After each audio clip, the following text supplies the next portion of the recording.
ఒకప్పుడు టీడీపీ గెలుపు కోసం పనిచేశాడు. మళ్ళీ ఇప్పుడు వైసీపీ వైపు అడుగులు వేస్తున్నాడు. జగన్కు కూడా ఆ మనిషితో కీలకమైన అవసరమే వచ్చి పడిందంట. జగన్ తన ముందున్న సవాళ్లను ఎదుర్కోవాలంటే ఆ మనిషి సాయం తప్పనిసరిగా మారిందట. ఇంతకీ ఎవరా మనిషి? మళ్ళీ వైసీపీలోకి ఎందుకు వస్తున్నాడు?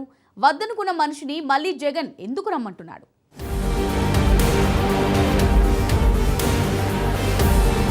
మూలకేసిన చీపురు మళ్లీ ముందుకు వచ్చి ఊడ్చినట్లు ఐపాక్ మళ్లీ వస్తోంది. వైసీపీ కోసం మళ్లీ ఐపాక్ టీంలోని కీలక వ్యక్తి శాంతన్ రంగంలోకి దిగుతున్నాడు.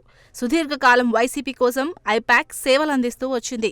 2019 ఎన్నికలకు ముందు ప్రశాంత్ కిషోర్ నేతృత్వంలోని ఐపాక్ అప్పుడు టీడీపీ ప్రభుత్వంలోని వైఫల్యాలను ప్రజల్లోకి తీసుకెళ్లి జగన్ను అధికారంలోకి తీసుకొచ్చింది. అయితే 2024 ఎన్నికల్లో ఓటమితో ఐపాక్ టీంపై అనేక రకాల విమర్శలు వచ్చాయి.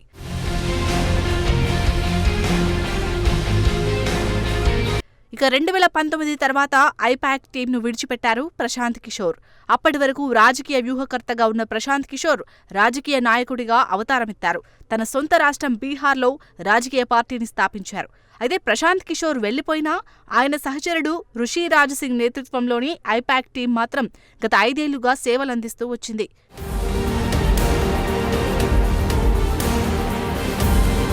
సరిగ్గా ఎన్నికలకు ముందు ప్రశాంత్ కిషోర్ టీడీపీకి మద్దతుగా నిలిచారు. ఆ పార్టీ గెలుపు కోసం సూచనలు చేశారు.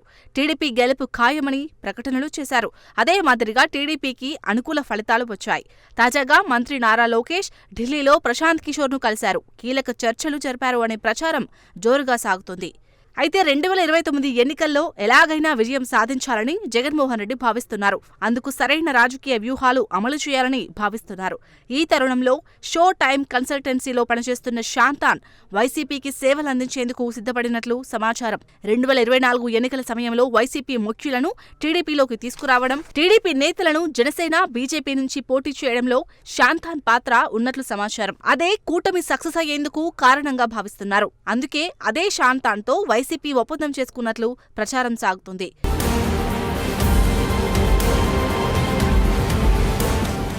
గతంలో మాదిరిగా ఐపాక్ టీంలో వందలాది మంది ప్రతినిధులు ఉండరట.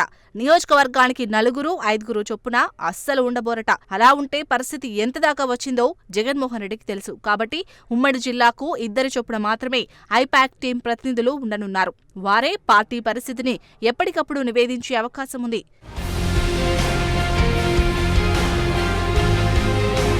మరోవైపు ఐపాక్ విభాగంలో సమూల మార్పులు తీసుకొచ్చినట్లు తెలుస్తోంది. రుషిరాజ్ సింగ్ తో పాటు శాంతన్ సైతం సేవలందిస్తారని ప్రచారం నడుస్తోంది. మరి అందులో వాస్తవం ఎంత? జగన్ వ్యూహాలేంటి? శాంతన్ కొత్త పాలసీ జగన్కు ఎంతవరకు పనికొస్తుంది అనేది సర్వత్రా ఆసక్తి రేపుతోంది.